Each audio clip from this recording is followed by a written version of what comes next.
So, ahead of a huge game against Stoke City at the weekend, Troy and I are delighted to be joined by our old friend, Chris Wilder. The legend. Hey, buddy, zinger of a game at the weekend. You'd have been bummed if it ended at a tie. Excuse me?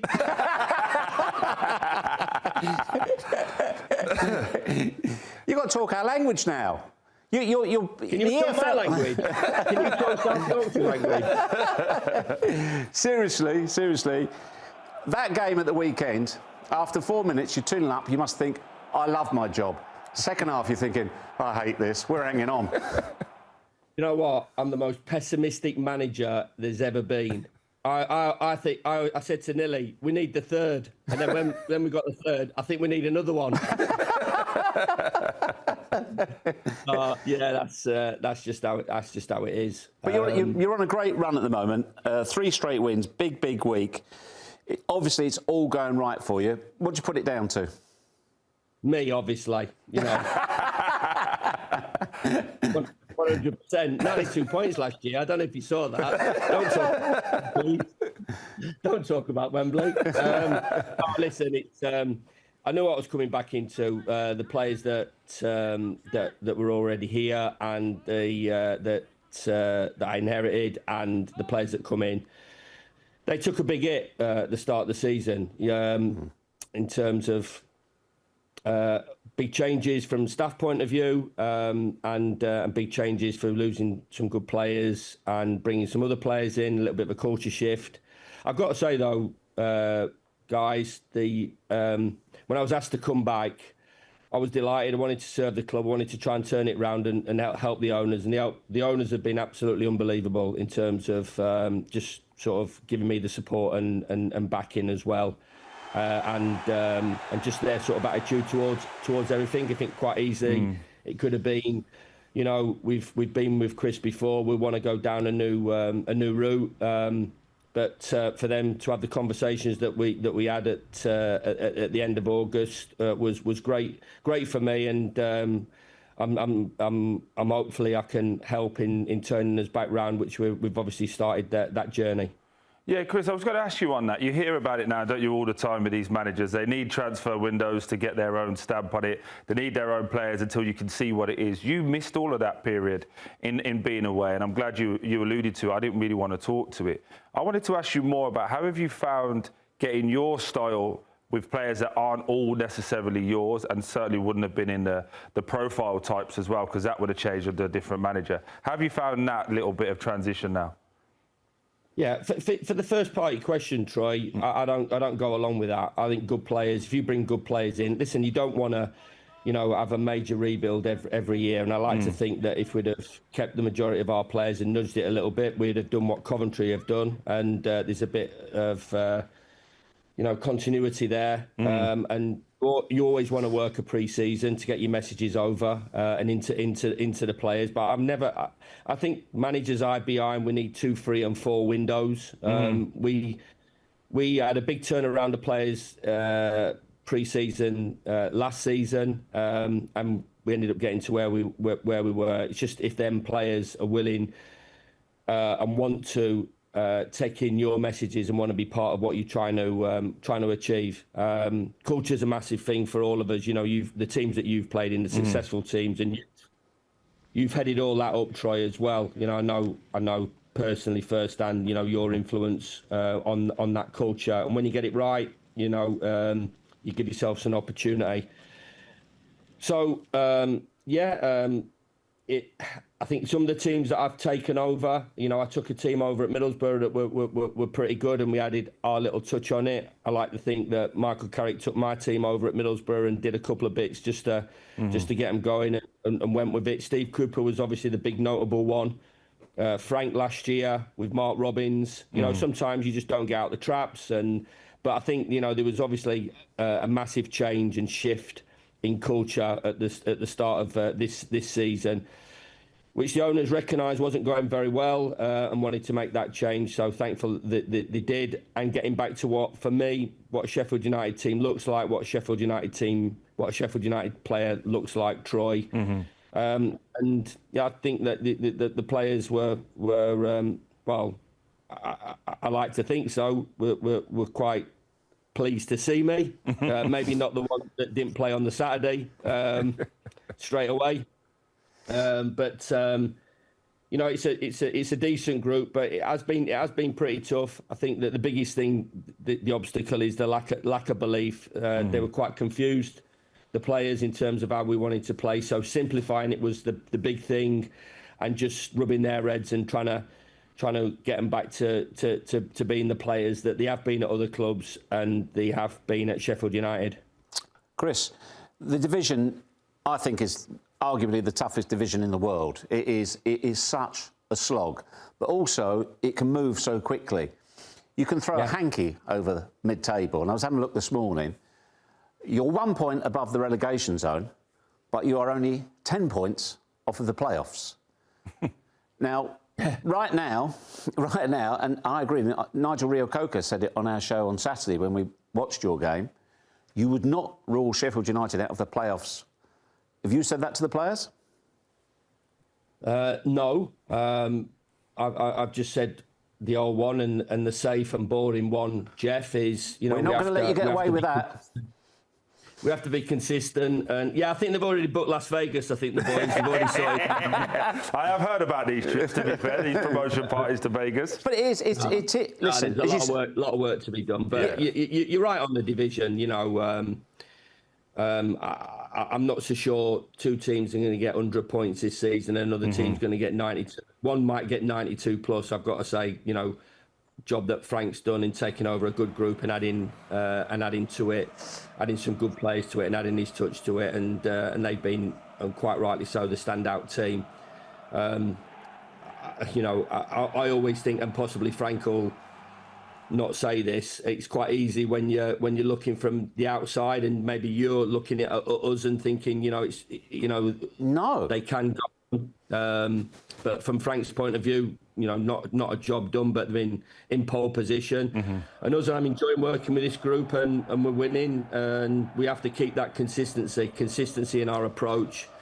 And I think that, you know, the difference for us, Geoff, is, you know, that Premier League, if we say yes and 18, 19 others say yes, then unfortunately it doesn't go your way. They decide the results in that division.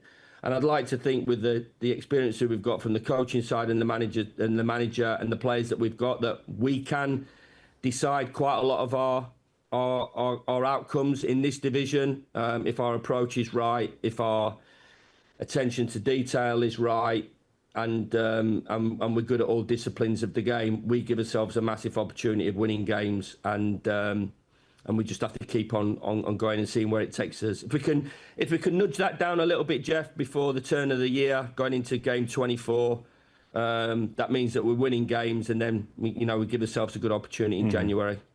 Yeah, I just wanted to ask you, just go back a little bit, Chris, because I've lost in the playoff final as well, and it's the longest summer you will ever have, isn't it? Where you're just thinking, just give me that one game back again and we'll do something different. Yeah. How have you found the emotional effect on the players afterwards, and also to yourself, because obviously what happened afterwards? Did it take you a little bit of time? Did you get over it? Our team at Watford the following year was probably our better team in terms of quality.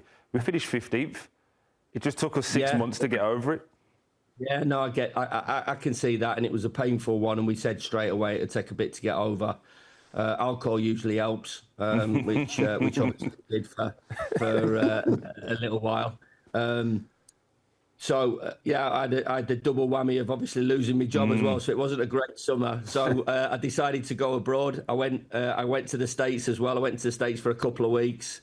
I went to Italy for a couple of weeks. But you know, we had a meeting on the Monday after the playoff final, and you have to deal with disappointment. Players have to deal with disappointment in their careers, deal with disappointment of not playing, producing poor performances, bad results or whatever. So I just think that sort of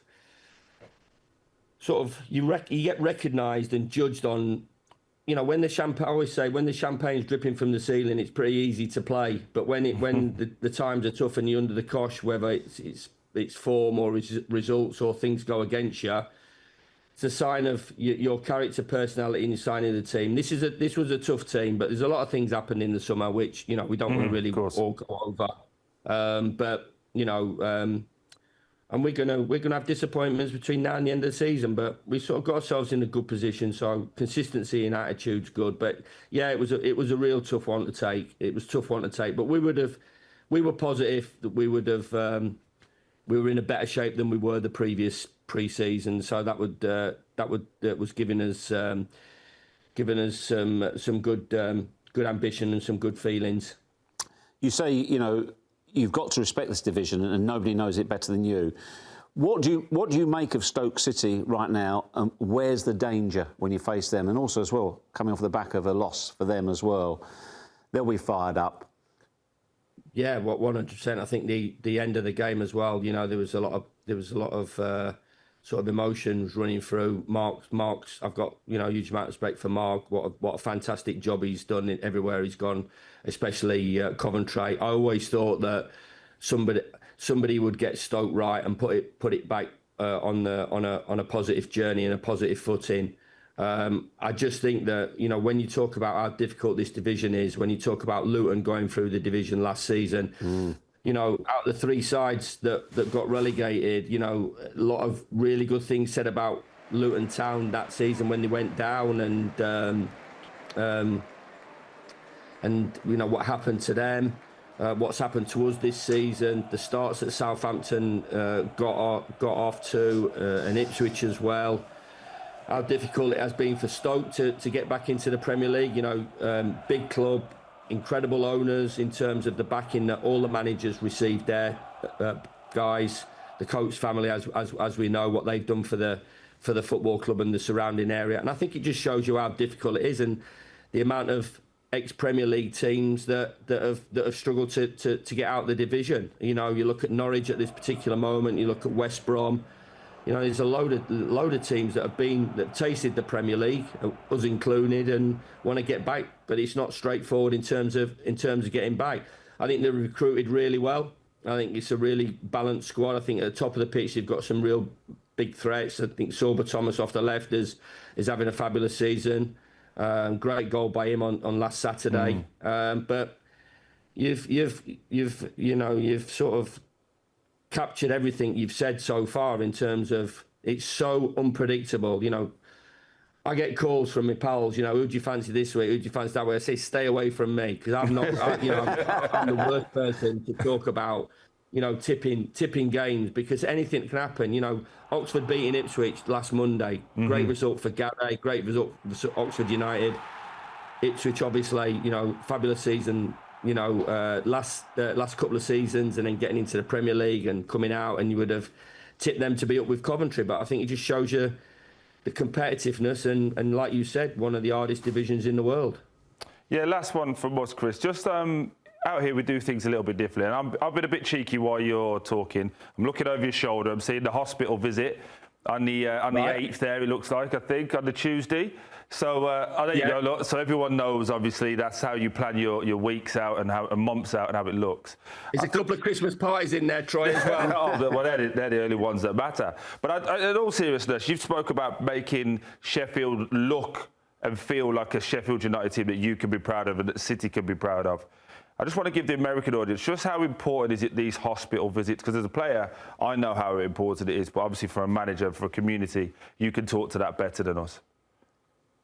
Well, yeah, I mean, we take time out once a year to go around the all local hospitals, the children's hospital, the cancer hospitals, the hospices. You know, we're footballers. We're incredibly privileged to be involved in industry that we all love, and there's people out there that are going through difficult times. So, yeah, it's quite interesting at times when you walk into hospitals and you see Sheffield Wednesday fans, so they're not maybe as happy to see you as maybe the United fans are. But listen, it's an incredible football city, and taking away the pantomime of maybe things at the time, it's a city that we all love. So anything that we can do to put a smile on people's faces, the kids, the guys, the people that are going through tough periods at the time from an illness point of view, or even longer. It's the easiest thing that we can do, and the least that we can do from our point of view as a football club that we like to represent our city in the right way. That's absolutely top class, Chris. Listen, from Troy and myself, wish you all the best, not just for the weekend, but for the remainder of the season. And hopefully, in fact, I've just seen on the board as well, media drink. Where was our invite? We should have been there. I'll fly you over. I'll fly you over. Listen, we're going to get you on after the Christmas do. We're going to know all the stories. It's not going to go out on air, but just we'll have a chat together. We'll have plenty. Brilliant. All the best, Chris. Cheers, Appreciate it, mate. Chris. Cheers, pal. All the best. Cheers.